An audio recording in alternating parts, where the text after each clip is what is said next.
afternoon, gentlemen, and all of you.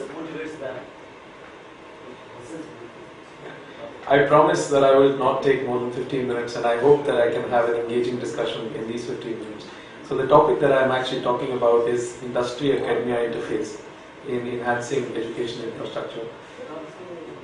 I represent industry, but I also represent an online education company that is in the process of simplifying how we can solve some of the very complex problems that the learning presenters have shared here this morning. I want to be able to bring out the fact that this problem is as much in the industry as it is in academia. And my discussion is actually going to be hopefully inclusive to be able to elicit some responses from you and give you another perspective of what my industry experience tells me, and how we can partner in terms of eradicating or sort of at least alleviating that to some extent. I think if we've all understood that learning is a lifelong process, then we will not disagree with this management consultant, Mr. Tucker, who says that learning is a lifelong process, and the biggest challenge is about not teaching, but about teaching how to learn. And that is the problem that we are facing today. And the reason why we are facing that challenge is because we've had the Socratic method of teaching, which has been typically held by the printed word. When the printing press came in, since then we've largely had a single form of teaching, which is a classroom teaching, which is teaching through books. And that is where we ourselves, both in academia and the industry, are needing to have to completely relearn some of these basic fundamentals, whether you call it ICT, whether you call it all these new approaches, keeping abreast with recessions, market changes, political changes. All those things are actually happening upon us, and we are having to adapt ourselves. So whether it's curriculum changing in 3 years or required in 1 month, as some of our speakers have said, that is required. And this is really the reason why this is so important. Because continual learning is more critical today than it ever was before. Because the fundamental forms of learning have changed. I mean, it is more than just the medium that has transformed. It is more than just ICT initiatives that are transformed. What I mean by that is that it is very clear that academia and industry are running on two parallel paths. It's almost like, never the twain shall meet. It's like the two sides of a railway line. They work perfectly fine. We've actually been working fine. Just put a train on there and it works. That's what all individuals so far, all of us in the room have done. Right? Even when we went to college, I went to college 20 years back, it was not the most relevant. But yet we learnt on that job. And the reason for that, I think, as Mr. Singh said, is that academia is best to impart knowledge. It is research based, and it by nature is a knowledge based outcome. Whereas industry, on the other hand, is largely skill based. For example, the best engineer, if he is not able to explain how to be able to design something and get something done which actually gives a business result, is not respected in industry. He'd be happy doing a PhD and a postdoctoral and all of that stuff. So this is where I think the problem lies. This is an interesting slide and I want to talk about it. It really says that we think that they're very different. Actually, more they differ, more they are same. I'm speaking to some of the largest companies today across telecom, across BFSI, and they all tell me that, look, I'm hiring 8,000 people a year, but I don't know whether they are learning and they are actually good enough to be able to deliver on the job. And they are coming to us as an e-learning company to see how we can help them. That's the same problem that I find with some of my revered colleagues here, who say that we're putting out maybe 100,000 engineers, but maybe only the creamy layer 2,000 are actually getting jobs. I don't know how effective they are in terms of their soft skills and the communication training, but they are there. So the problem is that even the largest companies today are largely physical training based. you'd be surprised that ICT in training companies or in large companies, as far as their L&D or leadership development is concerned, is far from satisfactory. So the problem exists across the board. And the reason is that both sides, learning is a process. It's a change management process. And why it is a change management process is because it's moving so fast, we don't know what platform or what process to actually get ourselves on. So what I have really said is that the fundamental root of where I see this challenge coming out to is that a common platform is needed, because there is academia which has research-based great knowledge, there is industry that needs to make profits, it's fundamentally, if it doesn't make profits, it will not survive, and there is a skill gap between the two. And somewhere they're not being able to talk together. I'm saying that government can be a key enabler in this, simply because the moment the government starts putting down, just telling the universities, as we heard, 751 universities from gentlemen just now, up from 21 and 47, the fact of the matter is that our universities are expanding. But have they been connected by society as they were in the past, and therefore you had to learn knowledge process? So therefore the government can actually do the best by letting the academia just live and getting out of the policy making. I mean, we are over, sometimes we I think that we can do a lot more by putting in too much policies. I think the lesser the better, and that's where the government can really be a key enabler. Okay, so this is my take on what the 4 or 5 things that we can do. Continuous professional development is a well talked about subject. It is that the teachers don't want to teach the students because they don't know themselves. And therefore it's about enabling ourselves before we can actually go out. And the funny thing is that the students already know these things because they are getting exposed through whichever means they can get, because they have to sort of survive in the new economy. The professors have survived in an economy where perhaps things were okay and they have now got tenured jobs. But the fact of the matter is that these guys are not going to be able to do that. So they were going to push this and cause disruption, whether we like it or not. I think where we can help is really having very strong faculty exchanges with industry professionals at whatever level, and therefore, at a society interconnected state, whether it's solving a farming issue, if you're in a rural setup, just being able to be connected with that region, as well as taking in inputs from third-party assessment tools, where there is an industry standardization that this is what a accomplished individual coming out of X college will mean. So those are the 3 or 4 things. Social and mobile learning is something which has been talked about a lot.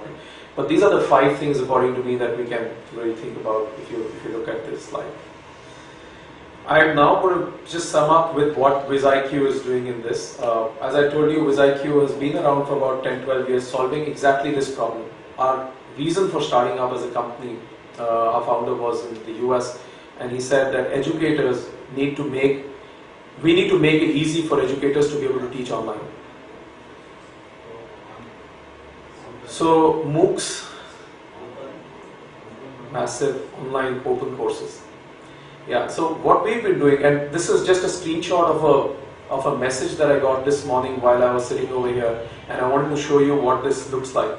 So this is an invitation where we've actually invited our teachers. You can't see this is too small, apologies for that. But actually what we've done is, this has come on my phone, and this is an invitation for an open online course from 3 professors across the world who are teaching teachers how to be able to get online and solve some of the problems that the teachers are facing. And if you see this is basically enrolled for free.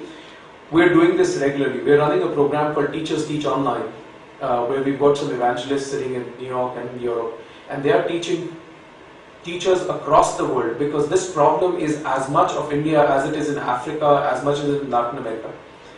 We're present in about 100 countries, and we have about 400,000 educators on our side.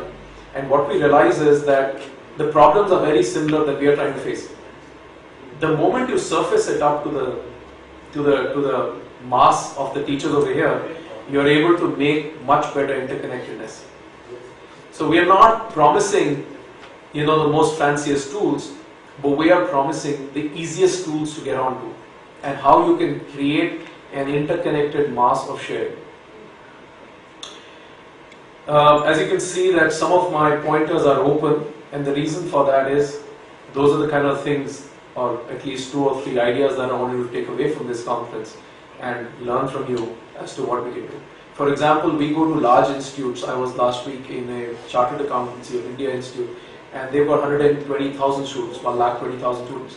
We're trying to see how we can get about 80 or 100 instructors specifically for them to be trained so that they can adopt online methodologies. So disruption is here. Whether we like it or not, it will come upon us. We can choose to take it sitting down and sort of flow with the tide, or actually take it on and chance with the rapids. So these are the things that I'm looking for in terms of, what are the things that we can actually do together. Hopefully we'll get some time over lunch and be able to discuss that over. What I'm talking about next is the most important idea of my presentation. And if I can just, request for your attention in the last 1 minute of your time, I think this will be good. What I'm saying is that, thanks for bearing out with me. If you look at the technology platform that we use across different systems, in school, in test prep institutes, college, company 1, company 2, university, they're all different. What we're trying to do, imagine a world where you were to have a common technology platform. It's almost like thinking, after the refrigerator was invented, if I'm hungry, I go to the fridge. If I'm hungry for knowledge, I should be able to know where to go for. Because it's so complicated for me to be able to find out where to get that knowledge, that a lot of us tend to get muddled up in our heads, including myself, trying to figure out where will I get all the knowledge from, which is required for me at this stage. And this is also the time for very short attention spans. You don't get somebody's attention for more than 5 minutes. If you're taking more than that, you're taking away far too much of his time. So how do you give bite-sized, relevant learning interventions that can unlock that person's problem? And is there a platform out there that can actually solve that? So what we've done is actually coming to that platform. We've created a synchronous and an asynchronous platform. Fancy words to say live, virtual, as somebody was saying, where you put the professor in front of the person, or you just put the person on a course where you can actually set the whole thing up. And what it does simply is, there are some details out there on the table, and I'm happy to, I have my colleague over here, Ashutosh, and I are happy to tell you more about it. Basically, they've got features which are today par for the course for anybody, whether you take it from me or from anybody else. But I think what we've got is we've got a cloud-based system that does not need any IT intervention. Remember, there is IT is a different tiger altogether, a different animal altogether to solve for any person like Vice Chancellor who's solving so many administrative problems, so many other challenges. So what we do is we've got a cloud-based technology that actually is able to integrate almost 16 different types of content that you can put into it. You can easily host on it. You can have a virtual class where you can have the teacher in front of you. We've customized it to run effectively in countries like Ghana, Nigeria, and some very small cities in India.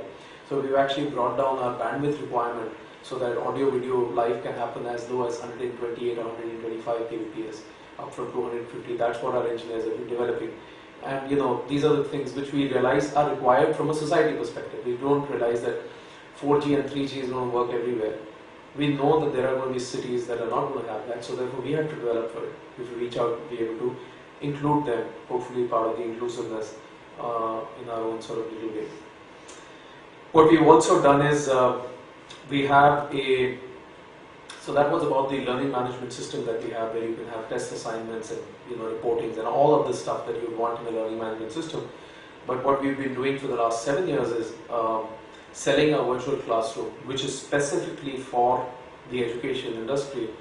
And this goes across K-12, higher ed, test prep institutes, corporates, and the entire gamut, which is where our sort of vision is, and maybe this is too wacky, but to have a common platform where any instructor can come, irrespective of being, completely straitjacketed into a, whether I'm a higher ed, so therefore you're not as good as industry, and K-12 is lower than higher ed. All of those distinctions we made in our head. Ultimately, the job has got to get done at the edge of the person who's trying to educate. So what we do is, we of course, as the need of the hour is, we are present across devices, and we are available on the cloud. So I think that is about under 15 minutes, but that's what we do. So happy to take any questions. I'm not going to be here between you and lunch. But happy to ask any questions now, or I'm going to be around for the next half an hour, and we can interact. Thank you so much, gentlemen. And the lady over